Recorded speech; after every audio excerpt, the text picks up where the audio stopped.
Hello all. So நேற்று என்னோட morning ருட்டீனோட first part பார்த்தீங்க. இப்போ செகண்ட் பார்ட் பார்க்கலாமா? ஏன்னா பொண்ணுங்களுக்கு தான் மார்னிங் ருட்டீன்கிறதே தீராது. அது ஆஃப்டர்நூன் வரைக்கும் நீந்துக்கிட்டே போகும். ஸோ லெமன் ரைஸ் செய்கிறதுக்கு இடையில பால் வந்துருச்சுன்னு பாலை காய்ச்ச வச்சுட்டு, இந்த பால் மட்டும் நம்ம பார்க்காத நேரமாக பார்த்து நம்மளை ஏமாத்துறதுக்கு ரெடியாக இருக்கும். அதனாலேயே அது மேலே ஒரு கண்ணை வச்சுக்கிட்டே இருந்தேன். எங்கே நீ பொங்குற, எங்கே நீ பொங்குறேன்னு பார்த்துக்கிட்டே இருந்தேன். பொங்குனது அதை ஆஃப் பண்ணிவிட்டு, என்னோடய செடிகள் பார்த்திங்களா வைக்க இடம் இல்லாமல் இப்படி எல்லாத்தையும் மாட்டி மாட்டி வச்சுருக்கேன். பட் எல்லோரும் நல்லா தான் வளர்கிறாங்க. கொஞ்சம் வெயில் கம்மியாக இருக்குது, பட் பரவாயில்ல, அவங்க சர்வைவ் ஆகிட்டாங்க.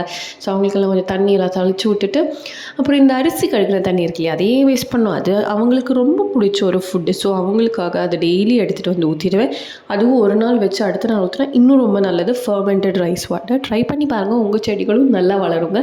ஸ்பெஷலி இந்த ரோஸு, மற்றபடி எல்லா செடியுமே.